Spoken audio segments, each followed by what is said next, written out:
খবর বেরিয়েছে বাংলাদেশের নির্বাচনে ভারতের বাড়তি নজর। ভারত নাকি বাড়তি নজর দিয়েছে বাংলাদেশের নির্বাচন উপলক্ষে, বা নির্বাচনে কে বা কারা জিতে আসবে এর উপরে একটা নজর দিচ্ছে। এবং ভারত মনে করছে যে বা যারাই ক্ষমতা আসুক তাদের সাথে সম্পর্ক করবে। এখন কি করবে না করবে সেটা তো ভারত সরকারের ব্যাপার, তাই না? কিন্তু আমি বাংলাদেশের পক্ষ থেকে ভারতের সরকার এবং ভারতীয়দের প্রতি একটা বক্তব্য দিতে চাই। সেটা হলো যে বাংলাদেশের নির্বাচনে এই ভারতের বাড়তি নজর দিয়ে কোনো ফায়দা নেই, একেবারে কোনোই ফায়দা নেই। এই যে বাংলাদেশের স্বাধীনতা যুদ্ধের সময় ওই 71 সালে ভারত কি তার 6-7 হাজার সৈন্য মারা গেছে তো। তারপরেই তো বাংলাদেশ স্বাধীন হয়েছিল। ভারত যদি ওই যুদ্ধে অংশ না নিত তাহলে তো বাংলাদেশ এখনও সেই পূর্ব পাকিস্তানি থাকতো।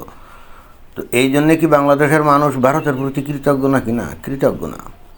বরং এখন বাংলাদেশের মানুষ মনে করে যে ভারত তার নিজস্ব স্বার্থে এই কাজটা করছিল। কিন্তু ভারত যে বাংলাদেশের মানুষদেরকে একটা স্বাধীন দেশ উপহার দিল, এইটা কিন্তু তারা স্বীকার করে না, স্বীকার করার কথাও না। এবং স্বীকার যে করে না, নিশ্চিতভাবে 5 আগস্ট 2024 সালের পর থেকে ভারতের সরকার এবং জনগণ নিশ্চয়ই হাড়ে হাড়ে টের পেয়েছে, তাই না? যে পাকিস্তান বাংলাদেশের মানুষের উপরে গণহত্যা চালিয়েছিল, মা বোনদেরকে ধর্ষণ করেছিল, লক্ষ লক্ষ লোককে হত্যা করেছিল, 54 বছর পরে এসে ভারত কি বিস্ময়ের সঙ্গে লক্ষ্য করেনি যে সেই বাংলাদেশ ওই পাকিস্তানের সাথে কি সুন্দর গলাগলি করছে? এবং খালি কি গলাগলি করছে তাই না, ভারতকে সাহায্য করার জন্যে পাকিস্তানের আইএসকে আমন্ত্রণ জানিয়ে বাংলাদেশে অলরেডি বিভিন্ন সীমান্তে নাকি জঙ্গিদের ঘাঁটি মাটি এগুলো করছে, যেটা বিভিন্ন সূত্রে খবর পাওয়া গেল। ভারত নাকি ওই সমস্ত জঙ্গি ঘাঁটি এবং কে বা কারা পাকিস্তান থেকে আসছে তার সুনির্দিষ্ট তথ্য প্রমাণ সহ বাংলাদেশ সরকারের কাছে দাখিল করেছে যে এ বিষয়ে পদক্ষেপ নেওয়ার জন্যে। তো ভারত কি খেয়াল করে নাই যে বাংলাদেশ সরকার এগুলো থোড়াই কেয়ার করে এবং এগুলো সম্পর্কে কোনোই পদক্ষেপ নেয় নাই? এগুলো কি খেয়াল করেছে ভারত সরকার? যদি করে থাকে তাহলে তাদের কি বুঝতে হবে? এটাই বুঝতে হবে যে বাংলাদেশের নির্বাচনে, হ্যাঁ, এখন এই যে জামাত আর বিএনপি এই যে তারা নির্বাচন করছে, তাই না? তো এদের যে কেউ ক্ষমতায় আসবে, তো আসলে পরে এখন এরা উপরে তো ঠিকই হয়তো ভারতের সাথে বন্ধুত্বপূর্ণ সম্পর্ক করবে, যে আসেন তাহলে আমরা পাশাপাশি প্রতিবেশী হিসাবে, আমরা সৎ প্রতিবেশী হিসাবে আমরা কাজ কারবার করি, সামনের দিকে এগিয়ে যাই। কিন্তু মুশকিলটা হচ্ছে সরকার নাইলে নিজ স্বার্থে এটা করতে পারে, বাট বাংলাদেশের জনগণ কি এটা মেনে নিবে নাকি? না, মেনে নিবে না। বাংলাদেশের জনগণ যে কি সেটা কিন্তু ভারতের জনগণ নিশ্চিতভাবেই বুঝে গেছে নাকি। সুতরাং এখানে ওই বাংলাদেশের নির্বাচনে নজর রেখে কোনো ফায়দা নাই। প্রত্যেকটা দেশ তারা একটা বিভিন্ন দেশের তালিকা তৈরি করে এবং সেখানে অগ্রগণ্য বন্ধুত্বপূর্ণ সম্পর্ক বা বন্ধু হিসেবে কাদেরকে গণ্য করবে এটা তারা তালিকা করে, আবার শত্রু হিসেবে বা মডারেট হিসেবে এরকম তালিকা করে না। এখন এই যে বাংলাদেশের যে পরিস্থিতি, বাংলাদেশের মানুষের যে পরিস্থিতি, আমার মনে হয় যে বাংলাদেশের মানুষের মনোজগতের যে পরিস্থিতি সেটা যেহেতু এখন ভারত জানে, তাহলে ওইভাবেই কিন্তু ভারতকে এখন বাংলাদেশকে গণ্য করতে হবে। এখন ভারত যদি মনে করে যে ধরা যাক বিএনপি বা জামাত, ধরা যাক জামাতি ক্ষমতা আসলো, তো উপরে এরকম সম্পর্ক রাখলো এবং সরকার মানে বাংলাদেশ সরকার বললো যে আমরা এই যে বন্ধু দেখো, এটা বিশ্বাস করার কিন্তু কোনো কারণ নেই। এইটা বিশ্বাস করার কিন্তু কোনো কারণ নাই। অর্থাৎ এই বিএনপি, এই জামায়াত অতীতে কিন্তু একটা কথা বলতো, এই যে আওয়ামী লীগের আমলে কি বলতো যে এই ভারত খালি আওয়ামী লীগের সাথে সম্পর্ক রাখে এবং বাংলাদেশের মানুষের সাথে তাদের কোনো যোগাযোগ নাই। তো ভারতের এখন উচিত বাংলাদেশের মানুষের সাথে হয় যোগাযোগ করবে নাইলে করবে না। এখন বাংলাদেশের মানুষ যদি যোগাযোগ করতে না চায় তাহলে তো ভারতের সরকার বা জনগণ তো আগ বাড়িয়ে ভারতের মানুষের ওই বাংলাদেশের মানুষের সাথে তো আর যোগাযোগ করতে পারবে না, তাই না? তো বিষয়টা কিন্তু এখানে ধর্মীয় আদর্শগত ব্যাপার। যেহেতু বাংলাদেশের মানুষ হলো মানে একেবারে কি তৌহিদি জনতা, মুমিন মুসলমান, তাই না? অতএব তারা আদর্শগত দিক থেকেই কিন্তু এই ভারতের সাথে বন্ধুত্ব করতে পারে না, এটা কিন্তু বুঝতে হবে। 15-16 বছর ধরে শেখ হাসিনা ক্ষমতায় ছিল, উপরে উপরে ভারতকে দেখাতো বা বলতো যে দেখো আমরা তোমাদের কত বড় বন্ধু। হ্যাঁ, শেখ হাসিনা হয়তো কায়দা করে ওই সীমান্ত অঞ্চলে জঙ্গিদের ঘাঁটিমাটি করতে দিত না, এতেই ভারত আপ্লুত হয়ে গেছিল। কিন্তু ফলাফল এখন কি দেখছে?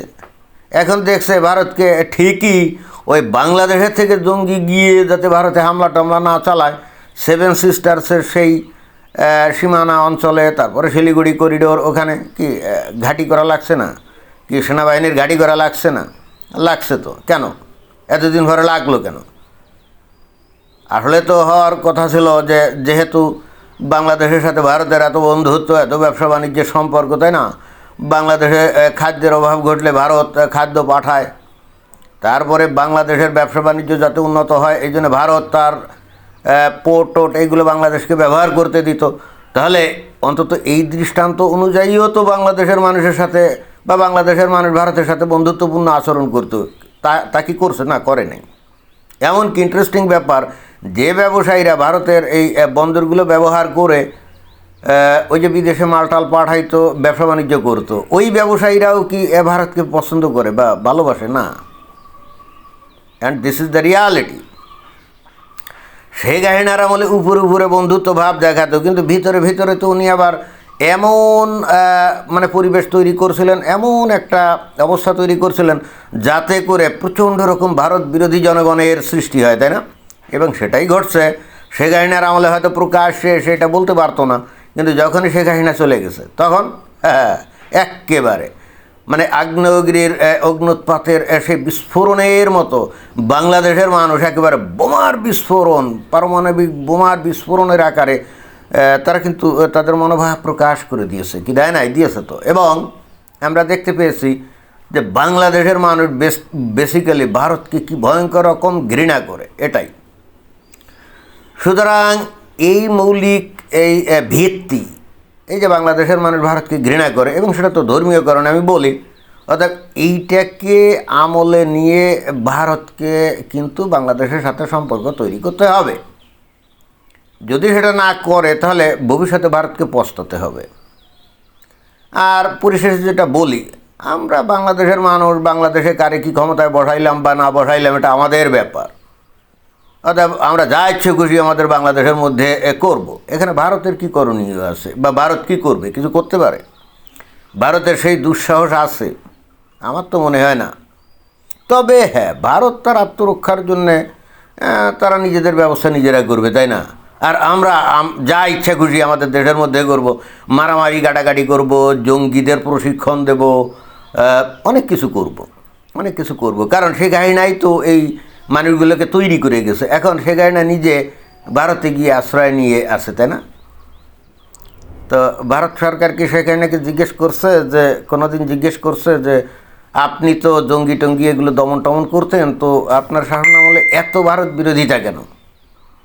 মানে এটা তো রাতারাতি হয় না। বাংলাদেশের মানুষ যে হঠাৎ করে ভারতের প্রতি প্রচণ্ড রকম ঘৃণা বিদ্বেষ এই যে প্রকাশ করা শুরু করলো এই গত 1.5 বছর ধরে, তাই না?